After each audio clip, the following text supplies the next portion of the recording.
네. 어느 한 남자가 자기의 사랑하는 여인에게 청혼을 하기 위하여서 갔습니다. 가서 청혼을 하자 그 여자가 하는 말이, 저는 용기가 있고 머리가 좋은 남자와 결혼하고 싶습니다. 그러니까 남자가 그럽니다. 그런 거는 여러분, 걱정하지 마십시오. 지난번 우리가 물놀이에 갔을 때 그 보트가 뒤집혔을 때 제가 당신을 구하지 않았습니까? 이로써 제가 용기 있는 남자라는 것을 아실 것입니다. 그러니까 그 여자가, 그러면 머리가 좋다라는 것은 어떻게 증명을 하죠? 그것은 이미 증명이 되었습니다. 그 보트를 뒤집은 것은 바로 저였기 때문입니다. 우리가 사랑하는 상대가 있으면 그 상대의 마음을 얻기 위해서 우리는 온갖 마음과 정성을 쏟는 그런 일이 있죠. 여러분들도 그런 경험이 있지 않을까 생각을 합니다. 여러분들은 예수 그리스도를 어떻게 사랑하고 있습니까? 이 부분도 오늘 말씀을 통해서 한번 잠깐 또 생각해 볼 기회가 있으리라 생각이 됩니다. 우리가 지난 시간에는 기도에 대하여서 함께 말씀을 나누었습니다. 기도의 내용과 의미에 대하여서, 그리고 오늘 본문 속에 허락된 그 기도 속에는 분명한 목적성과 방향성이 있다는 점을 강조하면서 지난주에 함께 말씀을 나누었습니다. 오늘 본문을 보면 또 갑자기 사랑과 계명이 등장을 합니다. 너희가 나를 사랑하면 나의 계명을 지킬 것이라. 나의 계명을 지킬 것이라 하는 이 말씀은 다소 우리가 듣기에 불편하고 부담스러운 내용일지 모르겠습니다. 예수님이 말씀하시는 나의 계명이라는 것은 무엇일까? 우리가 어떻게 그것을 또 지켜야 할까? 우리는 복음서를 보면서 예수님께서 율법에 철저하고 자기의 의를 위하여서 율법을 지키기 위해 힘썼던 바리새인들과 서기관들을 아주 엄하게 꾸짖고 책망했던 내용들을 봅니다. 그래서 오늘날 우리 신자들은 율법이라 그러면 다소 좀 엘러지 반응이 일어나기도 합니다. 그래서 우리는 다 은혜로 말미암아 예수 그리스도를 믿고 구원을 받았기 때문에 율법이랑은 조금 거리가 멀 거라고 우리는 생각을 하는데, 오늘 본문에 보면 예수님께서 다시 너희가 나의 계명을 지킬 것이라 이런 말씀이 나오자 우리는 다소 당황스럽고 또 혼동하고 또 어리둥절한 그런 마음이 들 수 있겠습니다. 오늘 말씀 속에서 우리가 나의 계명이 무엇인가를 먼저 생각하기보다 그 앞에 나와 있는 사랑이라는 문제로 이 문제를 좀 풀어봐야 될 것이라 생각이 됩니다. 우리는 지금 요한복음 14장 말씀을 보고 있습니다. 그 14장 처음이 너희는 마음에 근심하지 말라, 하나님을 믿으니 또 나를 믿으라, 이렇게 시작을 하죠. 그 제자들에게 믿음에 대하여서 촉구하는 예수님의 말씀으로 시작을 합니다. 그러면서 이제 예수님께서 떠나실 것이요, 그 남아있게 될 그 제자들을 향하여서 나와 너희라는 그런 말씀들을 반복하시면서 그들과의 관계를 재차 확인하는 내용들로 진행되고 있는 것을 보게 됩니다. 내가 너희를 위하여 거처를 마련하러 가노라. 그리고 내가 다시 너희에게로 올 것이고 그때는 너희를 영접하여서 나 있는 곳에 너희도 있게 하리라 말씀하시죠.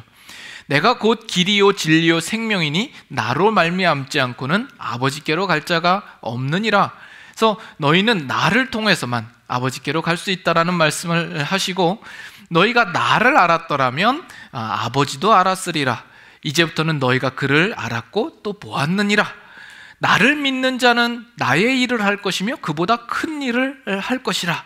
그리고 지난주에는 너희가 내 이름으로 무엇이든지 구하면 내가 행하리라 말씀하시죠.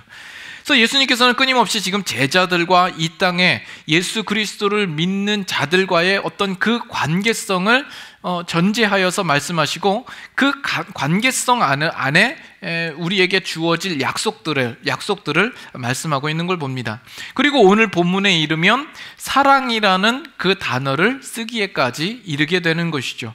그 관계가 사랑이라는 관계로까지 지금 발전시켜서 말씀하시고 있는 것입니다. 그래서 오늘 본문 이후에 보면 사랑이라는 단어가 상당히 자주 등장하고 있는 걸 보게 됩니다. 지금 보았던 15절 말씀도 그러하고 우리가 읽었던 21절을 봐도 나의 계명을 지키는 자라야 나를 사랑하는 자니 나를 사랑하는 자는 내 아버지께 사랑을 받을 것이요 나도 그를 사랑하여 그에게 나를 나타내리라. 23절에도 사람이 나를 사랑하면 내 말을 지키리니 내 아버지께서도 그를 사랑할 것이요 24절에도 나를 사랑하지 아니하는 자는 내 말을 지키지 아니하나니 이렇게 나옵니다. 그래서 사랑을 계속해서 반복하는 걸 보면 우리는 이 사랑의 문제에 대해서 우리가 쉽게 가볍게 넘겨서는 안 될 것이라 이렇게 생각이 됩니다. 그래서 예수님께서 지금 사랑을 말씀을 하시고 있는데 여러분들은 이 부분에 대하여서 지금 어떤 생각들을 가지고 있습니까? 여러분들이 지금 어떤 생각을 가지고 있는지 제가 한번 맞춰볼까요? 먼저는 대부분의 사람들은 아마 아무 생각이 없으실 겁니다. 정답이죠? 대부분 다 아무 생각이 없을 겁니다. 또 뭐 생각을 한다고 할지라도 우리 기독교에서 사랑을 이야기하는 것이 어떤 면에서는 당연스럽게 여겨지고 예수님도 사랑을 강조하여서 말씀하시는 것이 뭐 그렇게 생소하지도 않고 놀랍지도 않은 것처럼 생각이 됩니다. 이것이 자칫 우리의 신앙생활을 하는 데 있어서 종종 위험스럽고 무서운 것이 될 수가 있습니다. 사랑이라는 이야기를 할 때 우리는 어떤 표현이나 감정의 변화 없이 너무나도 익숙하게 그것을 받고 있기 때문에 그렇습니다. 기독교 안에서 사랑을 이야기할 때 우리는 다분히 그것이 다분히 관념적이고 개념적이고 추상적인 어떤 것으로 그냥 남아있을 가능성이 많이 있습니다. 이 부분에 대하여서는 언젠가 제가 여러분들과 한번 나누었던 적이 있습니다. 기독교를 이야기할 때 그 핵심이 무엇이냐 그러면 사랑을 두고 이야기를 하는데 그것은 좀 조심스럽게 따져봐야 할 문제입니다. 기독교의 핵심은 사랑이 아닙니다. 사랑의 종교도 아니고 단순히 사랑하자라는 것도 아닙니다. 그렇게 말하는 때에는 이 사랑을 어떤 도 차원에서 그렇게 설명할 위험성이 있습니다. 마치 불교에서 자비를 이야기하고 유교에서 어떤 예의나 도리를 이야기하는 것처럼 기독교도 그냥 관념적인 어떤 사랑을 이야기할 것이라고 생각하기 쉽습니다. 그러나 기독교는 사랑 자체의 의미를 두지 않습니다. 사랑을 목적으로 하고 있지 않고 언제까지나 사랑을 이야기할 때는 그 대상이신 예수 그리스도와 연결될 때에만 그 사랑을 이야기하고 있는 것입니다. 이것은 중요한 겁니다. 이 기독교가 이 사랑이라는 것, 이 단어 자체가 원래 숭고하고 아름다운 내용을 포함하고 있기 때문에 기독교가 그것을 채용하고 있고 그 단어를 쓰고 있는 것이 아니다라는 이야기입니다. 세상 사람들과 동일한 사랑을 이야기하고 있어도 우리가 말하는 사랑은 그들과는 근본적으로 차이가 있는 것입니다. 우리는 예수 그리스도와 연결할 때에만 그 진정한 사랑의 의미를 우리는 의미 있다라고 이야기를 하는 것입니다. 여러분 제가 싱글일 때 다소 이 사랑에 대한 부분에 대해서 고민이 많았고 나름 해박한 지식을 가지고 있지 않았나 이런 생각을 합니다. 일찍이 어려서부터 고전 중에 고전인 에리히 프롬의 사랑의 기술이라는 그 책을 마스터하고 친구 중에 동기들끼리 이렇게 커플인 친구가 있어요. 그러면 그 친구에게 사랑이라는 부분에 대하여서, 연애에 대하여서 제가 상담을 해주고 조언을 해주고 충고를 해주고 들어주고, 야, 그럴 땐 여자의 마음이라는 것은 이런 것이다, 이럴 때는 이렇게 해야 되지 않겠니? 라고 이야기를 하고, 사랑이 무엇이냐라고 이야기를 하면 그럴듯한 어떤 비유를 들어서 그걸 설명해 주곤 했었습니다. 그러나 제가 가지고 있는 맹점 중에 하나는 저는 연애를 해본 적이 한 번도 없다라는 것이죠. 그때는 주님을 사랑하느라고 연애를 못했습니다. 집사람을 만나기까지 연애를 해본 적이 없는데 뭐 믿거나 말거나 연애라는 것 뭐라고요? 믿어지십니까? 예. 그건 또 무슨 의미가 있는지 모르겠네. 그 믿어진다 그래도 괜히 기분이 나쁘네. 예? 아무튼 이 사랑이라는 것은 혼자 하는 것이 아닙니다. 그렇죠? 그래서 짝사랑이니 상사병이니 이런 것들은 사실 사랑이 아니죠. 그것은 혼자 상상의 나래를 펴면서 자신의 환상 속에 자신이 만들어 오는 세계일 뿐이지 그것이 사랑은 아니더라는 것입니다. 사랑은 혼자 할 수 있는 것이 아닙니다. 사랑을 해보지도 못했으면서 사랑은 무엇인가에 대해서 나름 정리하고 철학을 가지고 있다고 해서 마치 사랑을 다 아는 것처럼 이야기한다는 것은 사실 말이 안 되는 것이죠. 여러분들도 옛날에 아주 유명했던 러브스토리라는 영화를 보지 않았습니까? 또 우리 한국 드라마 중에 겨울연가 윤사바가 나오는 그 겨울연가 드라마를 보면서 사랑에 대하여서 정말 그 환상을 꿈꿨던 어떤 그런 모습들이 혹시 있지 않습니까? 러브스토리 보면 그 눈바닥에 그 연인 남녀가 누워서 아주 그 눈을 뒹굴며 그런 모습들을 보면 얼마나 마음 설렙니까? 겨울연가에 보면 그 추운 날에도 밖에서 서로 지그시 서로를 바라보면서 눈물을 글썽이면서 정말 의미 있는 대사를 서로 날리면서 정말 그 그럴듯한 분위기를 자아내는 것이 얼마나 우리 마음에 이렇게 와닿습니까?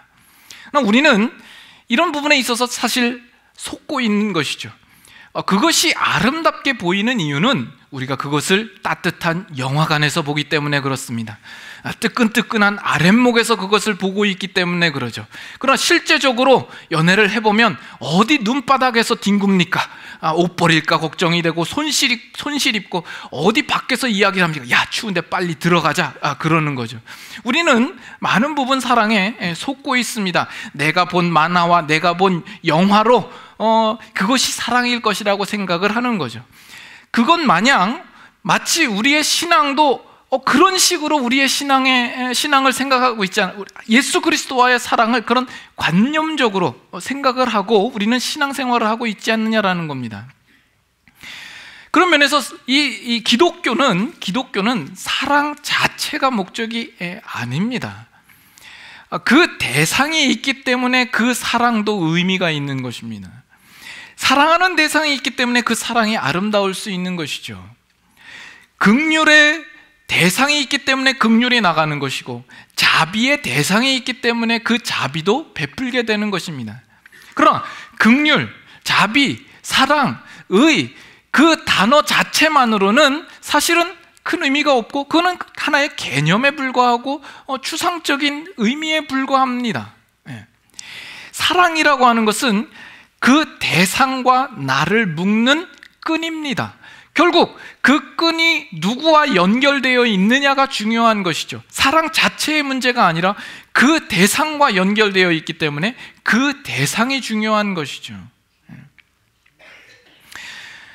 기독교의 신앙의 목적은 그렇기 때문에 그 대상이신 예수 그리스도를 만나고 그와 사귀는 것입니다. 그것이 목표가 되어야 합니다.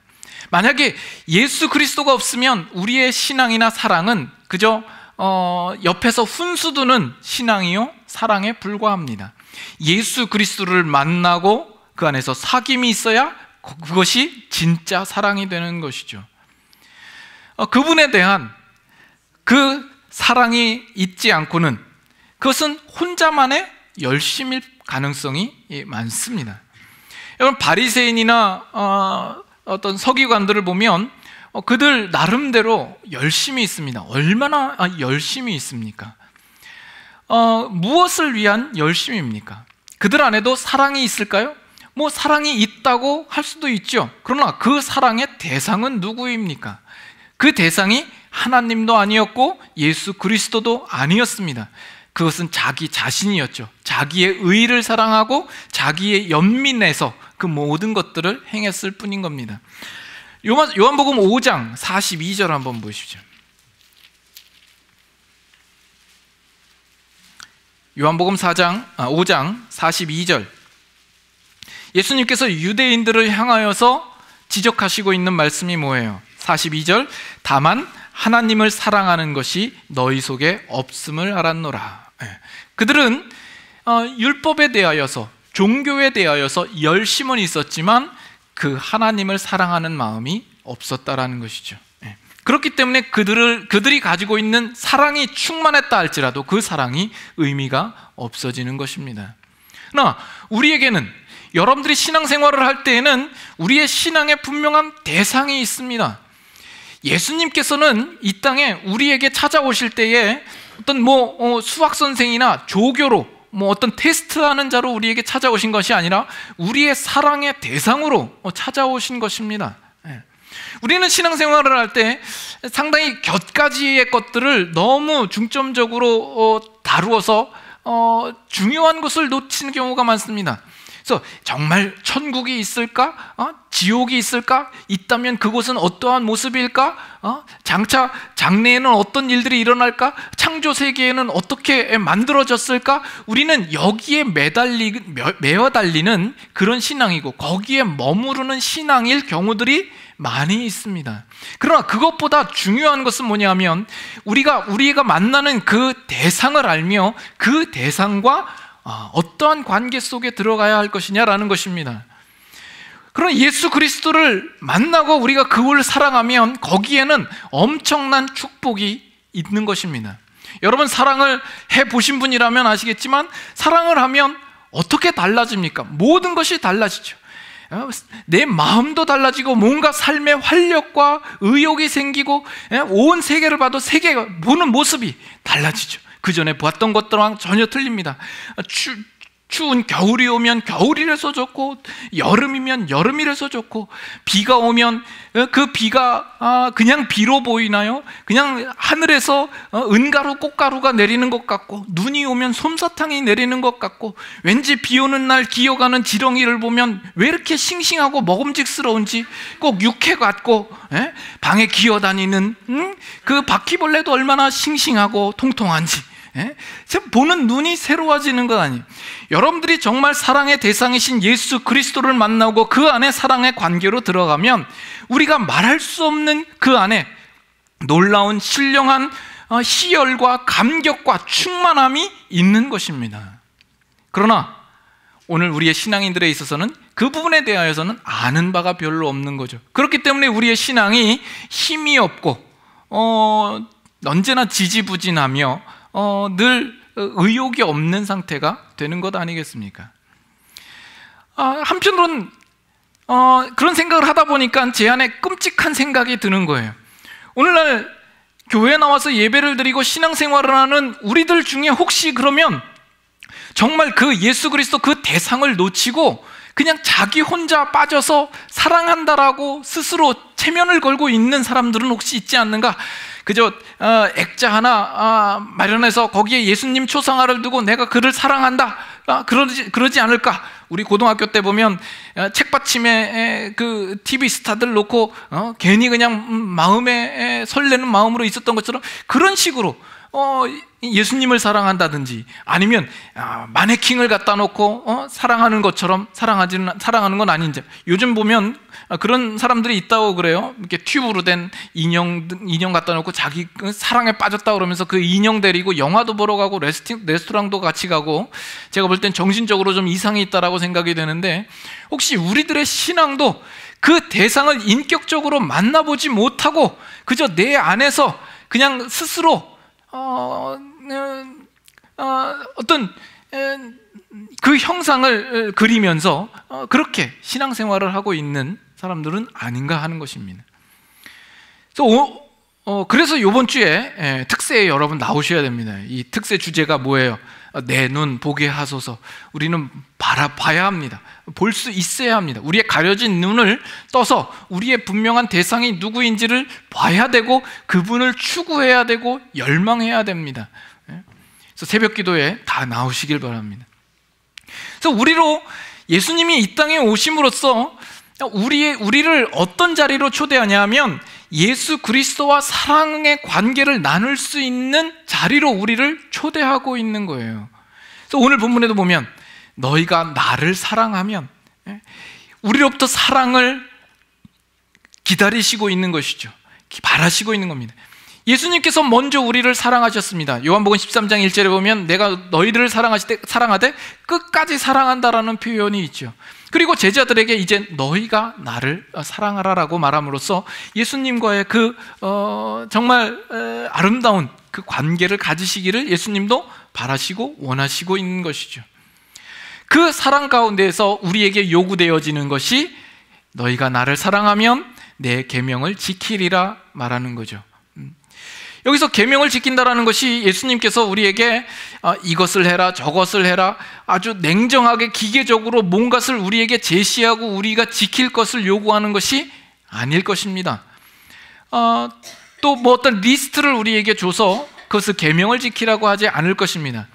그렇게 말할 수 있는 이유는 이미 암시적으로 그 앞에 사랑이라는 단어가 먼저 들어와 있기 때문에 그렇습니다. 사랑을 가지면 그것이 우리에게 동기가 되고 사랑을 가진 자에 가지는 어떤 폭발력이 있지 않습니까?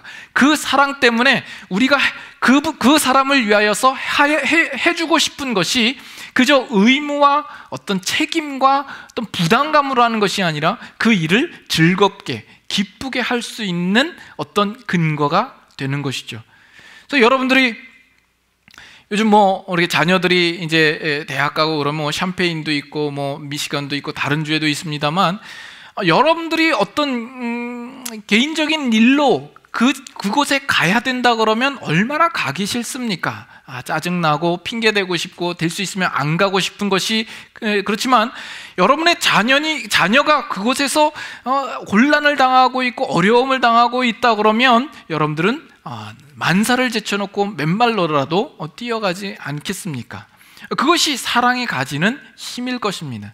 그래서 예수님께서 너희가 나를 사랑하면 내 계명을 지키라 하는 이것이 우리의 의무와 책임으로 너희가 부담으로 지킬 것을 요구하는 것이 아니라 그 사랑을 알아서 그 사랑의 동기를 가지고 나오는 자연스러운 반응으로 보일 것을 우리에게 요구하고 있다는 것이죠.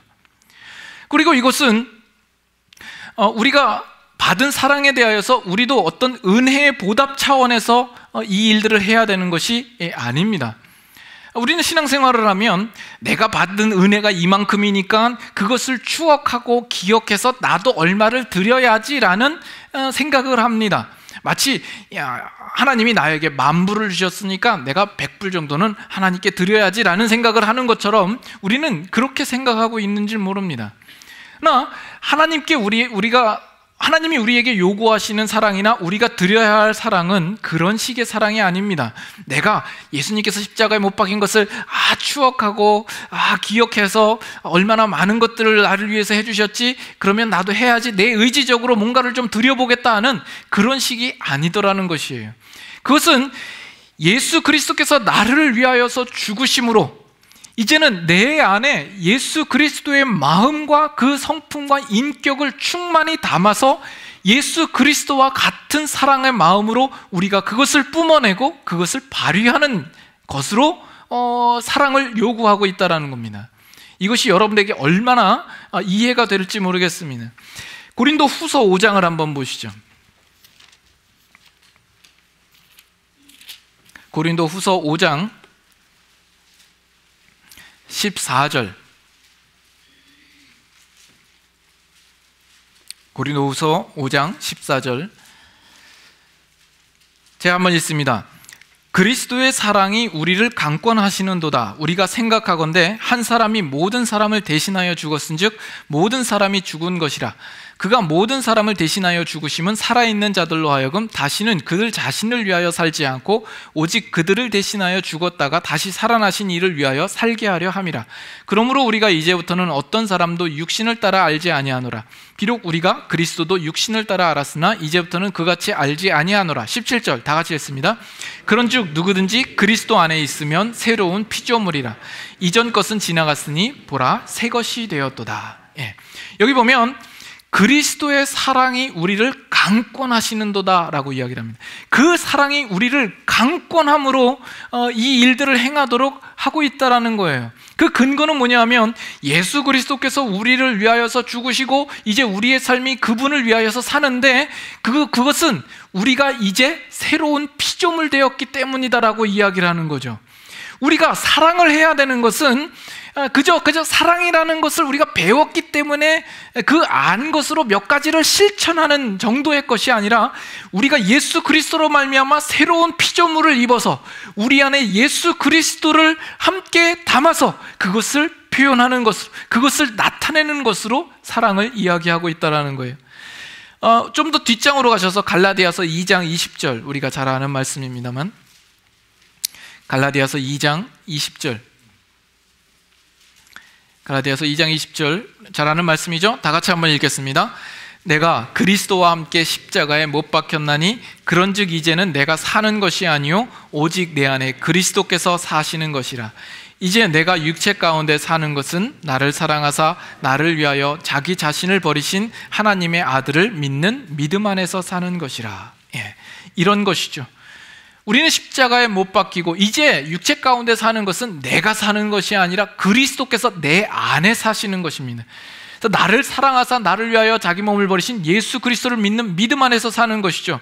그래서 우리가 사랑을 베푸는 것도 내 기억 속에, 내 지식 속에 담은 사랑으로 사랑하는 것이 아니라 우리가 예수 그리스도로 말미암아 내가 새 사람 된 것으로, 그리스도 사람 된 것으로, 그리스도의 마음과 그 성품과 인격을 드러내는 모습으로 사랑할 것을 우리에게 요구하고 있다는 것입니다. 그것이 우리가 가져야 될 사랑의 모습이고요. 그래서 결론적으로 이야기를 하면 우리는 아무쪼록 예수 그리스도가 누구인지를 알기를 힘써야 하며 그를 인격적으로 만나야 하며 그와 더불어서 그 사랑의 관계를 누려야 합니다.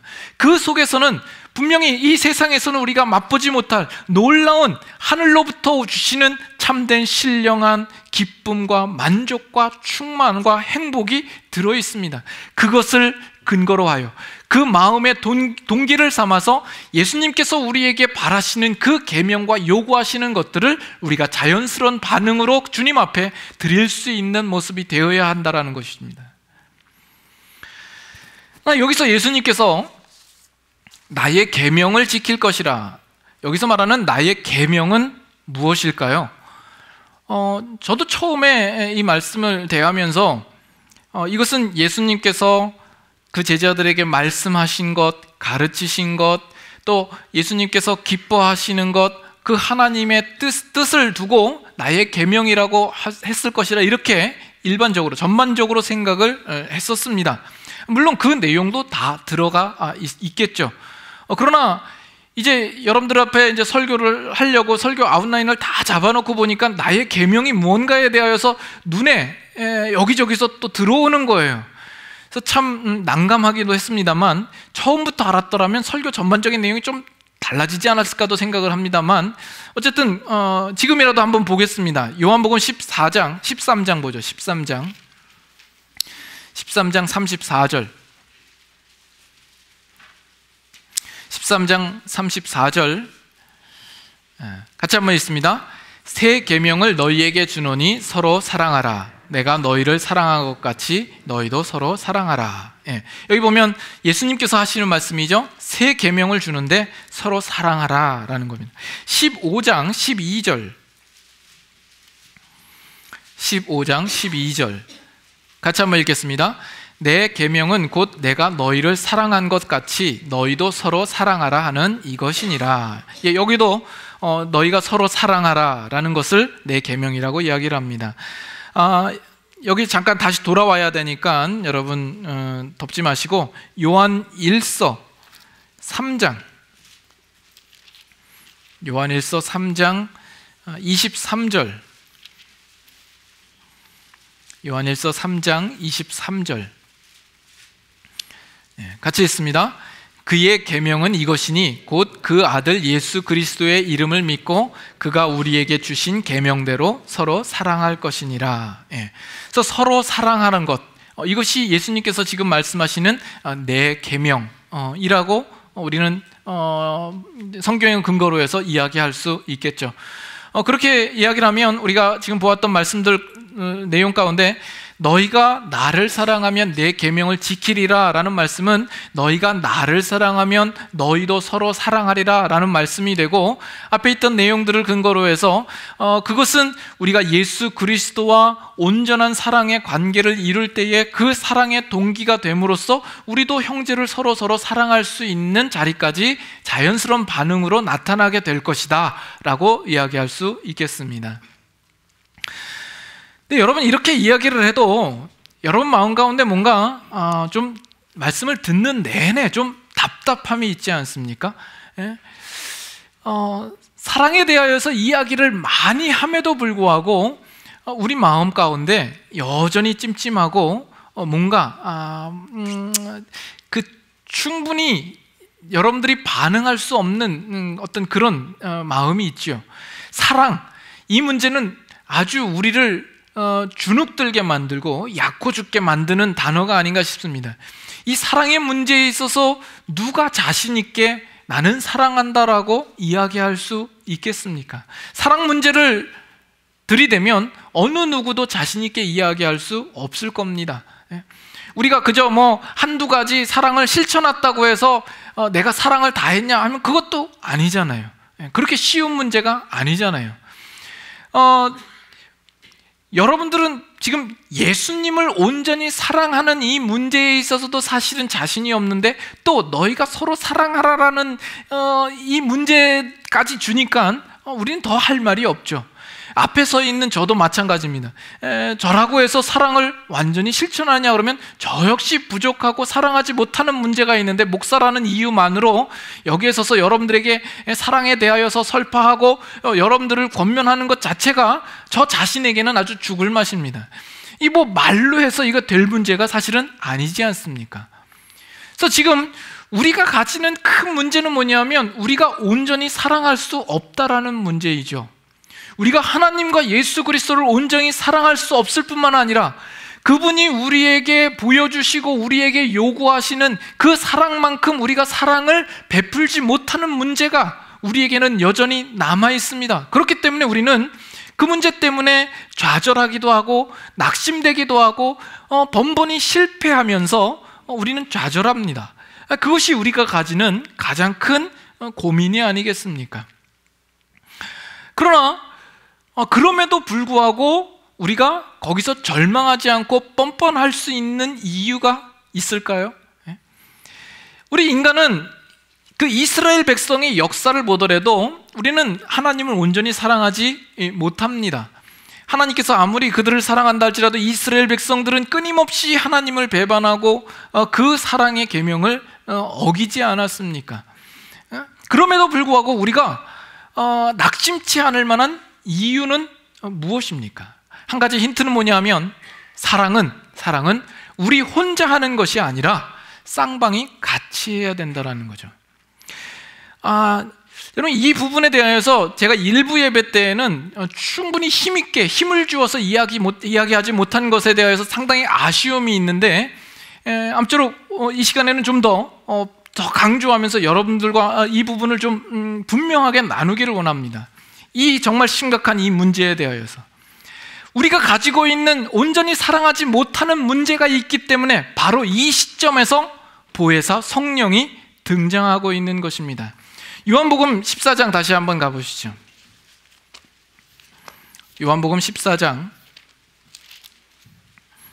14장에 보면 너희가 나를 사랑하면 나의 계명을 지키리라 그래놓고선 바로 16절에 등장하는 것이 보혜사 성령을 언급하고 있다는 거예요. 보혜사 성령을 언급하면서 우리에게 약속하시는 말씀이 뭐예요? 16절의 하반절에 너희에게 주사 영원토록 너희와 함께 있게 할 것이다. 17절 그 하반절에 보면 그러나 너희는 그를 아나니 그는 너희와 함께 거하시며 또 너희 속에 계시겠음이라 라는 거예요. 우리와 영원히 함께 있겠다라고 예수님 쪽에서 성령을 통하여서 우리에게 그 약속하시고 있고 실제로 그렇게 하시는 거죠. 우리 속에 거하시겠다라고 말씀하시고 있는 것입니다. 여러분, 이것이 얼마나 놀라운 것인지 여러분 아시겠습니까? 우리 쪽에 있어서는 그 하나님을 온전히 사랑하지 못하는 문제에 있어서 그 예수님께서 우리를 사랑하는 문제를 어떻게 그 장치를 마련하고 우리를 붙들고 있는가에 대한 것을 이 성령을 통하여서 우리에게 보여주시고자 하는 거예요.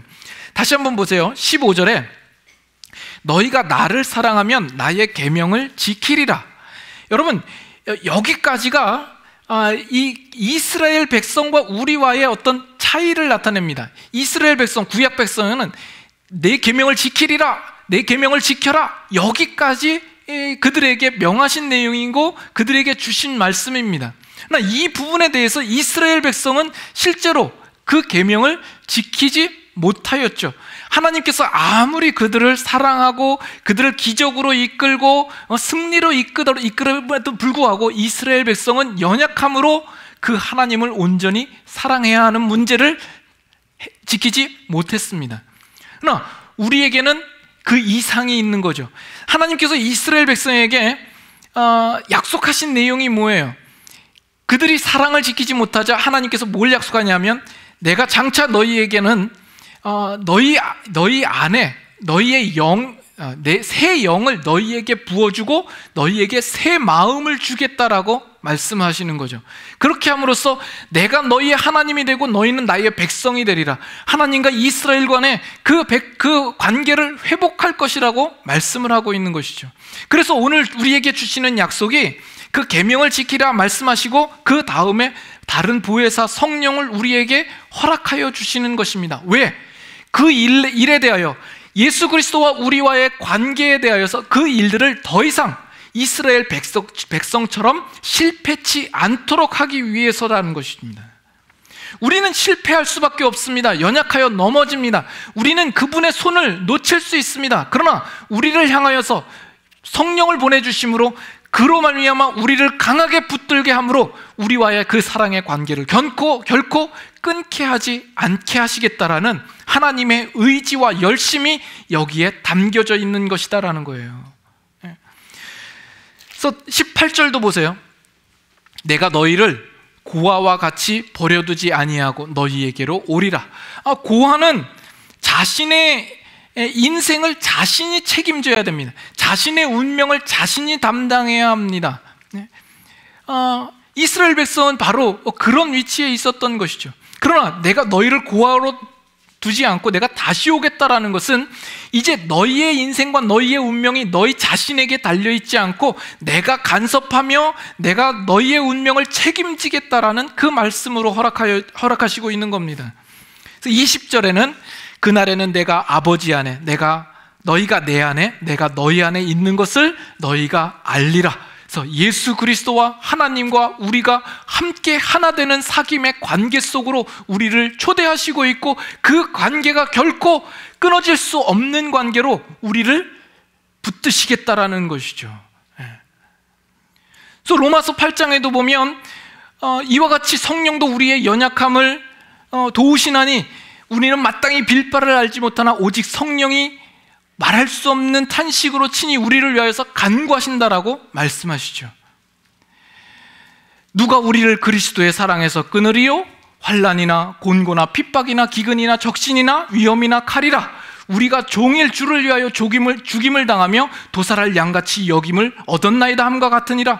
그러나 이 모든 일에 우리를 사랑하시는 이로 말미암아 우리가 넉넉히 이기느니라. 내가 확신하노니 사망이나 생명이나 천사들이나 권세자들이나 현재일이나 장래일이나 능력이나 높음이나 깊음이나 다른 아무 피조물이라도 우리를 우리 주 그리스도 안에 있는 하나님의 사랑에서 끊을 자가 없으리라고 말씀하고 있지 않습니까? 여러분 대단하지 않습니까? 뭐가 대단한 겁니까? 제가 외운 게 대단한 겁니까? 물론 그것도 대단하죠. 사실은 로마서 8장을 다 외우려고 했는데 제가 참은 겁니다. 우리 사역반에 가시면 그런 분들이 몇 분 더 있습니다. 그러나 정말 대단한 것은 하나님께서 우리를 어떻게 우리를 사랑하시고 있느냐라는 것이죠. 우리의 연약함과 나의 계명을 지켜야 할 것이라 그 계명 그 몇 가지를 지키는 것마저도, 주님을 사랑하는 문제에 있어서도 아무리 사랑을 받았어도 우리가 사랑할 수 없는 부분에 대하여서 하나님께서 어떻게 우리를 강한 힘으로 그의 사랑의 열정으로 우리를 붙들고 놓지 않으시겠다라는 그 놀라운 의지로 우리에게 말씀하시고 있느냐라는 것입니다. 이 사랑을 여러분 아셔야 하지 않겠습니까? 그러나 하나님께서 우리를 그렇게 사랑하시고 우리를 그렇게 붙들고 있다라는 것 때문에 그러면 우리가 뭐 어떻게 살아도 하나님께서 다 붙들어 주시겠네, 이렇게 안일한 마음을 가져도 된다라는 이야기는 아닙니다. 그렇죠? 그래서 부회사 성령에 대한 말씀을 하신 이후에 다시 한번 21절에는 나의 계명을 지키는 자라야 나를 사랑하는 자니, 나를 사랑하는 자는 내 아버지께 사랑을 받을 것이요 나도 그를 사랑하여 그에게 나를 나타내리라 말씀하지 않습니까? 나의 계명을 지키는 자라야 나를 사랑한다라고 하냐. 우리가 그만한 사랑을 받았다면 물론 우리는 부족하지만, 때로는 실패하지만, 넘어지지만, 그렇지만 또 그 우리를 사랑하시고 붙드시는 분을 기억하여서 우리는 그 자리에서 다시 일어나 그분을 사랑하는 모습으로, 그 자세로 우리의 삶을 살아드려야 할 것입니다. 여러분들이 생각하기를 뭐 이런 경우 혹시 있을까요? 하나님, 내 마음 아시죠? 주님 사랑하는 것 아시죠? 그리고서는 아무것도 안 해요. 순종하지도 않고 실천하지도 않아요. 여러분, 그렇게 하시면 하나님도 얘야, 너 내 마음 알지? 그리고선 아무것도 안 해주실 줄로 믿습니다. 그렇죠? 한 율법사가 예수님께 와서 묻습니다. 계명 중에 어느 계명이 가장 큽니까? 예수님이 뭐라고 말씀하시죠? 너는 마음을 다하고 목숨을 다하고 뜻을 다하고 돈을 다하여, 돈 얘기만 나오면 여러분 긴장하시는, 목숨이 더 귀해요? 돈이 더 귀해요? 말씀은 잘하시네. 근데 우리 신앙은 꼭 그런 것 같아. 내가 마음과 목숨과 뜻은 다 하겠는데 돈을 다 한다라는 것은 조금 생각할 여지가 있어 보이는. 그래서 앞으로는 그 말씀을 읽을 때 항상 돈을 다하여 꼭 넣어야 되겠어요. 그래서 그 모든 것들을 다하여 주 너의 하나님을 사랑하라 말씀하시고, 둘째는 이와 같으니 내 이웃을 내 몸과 같이 사랑하라. 이것이 우리에게 주시는 계명 아닙니까? 사랑에 대한 계명입니다. 이 사랑이, 이 계명이 우리에게 과하다라고 생각이 되십니까? 우리에게 정말 무작정 우리에게 사랑을 받기만을 원하시는 하나님이라고 생각하십니까? 그렇지 않죠. 우리가 그것을, 그 모든 것을 하나님 앞에 드리는 사랑을 가질 만큼 이미 우리에게 베푸셨기 때문에, 그 근거를 우리에게 이미 허락하였기 때문에 우리에게 요구하는 것이 아니겠습니까? 이미 하나님께서 우리에게 모든 것을 허락하여 주셨습니다. 우리를 붙드시겠다고 말씀하시지 않습니까? 우리의 인생을 책임지시겠다고 말씀하시지 않습니까? 이 땅 가운데 어떤 어려움이 닥치고 어떤 장애가 온다고 할지라도 그것이 우리에게 두려울 것이 무엇입니까? 우리가 하나님을 사랑하는 것, 또 그분의 뜻을 따라 우리가 형제를, 이웃을 사랑하는 것, 이것이 우리가 마땅히 감당해야 될 우리의 삶이 아닐까 생각합니다. 우리를 사랑하신 그 하나님, 또 우리를 위하여서 기꺼이 자기 목숨까지 허락하여 주신 예수 그리스도, 또 우리와 동행하여서 우리가 어디를 가든지 항상 함께하며 우리 속에 거하시는 성령의 도우심을 힘입어서 그 뜻대로 예수님께서 우리에게 주신 그 계명을 우리가 지키며 더욱 사랑하며 살아가는 저와 여러분들이 될 수 있기를 바랍니다. 함께 같이 찬양하겠습니다.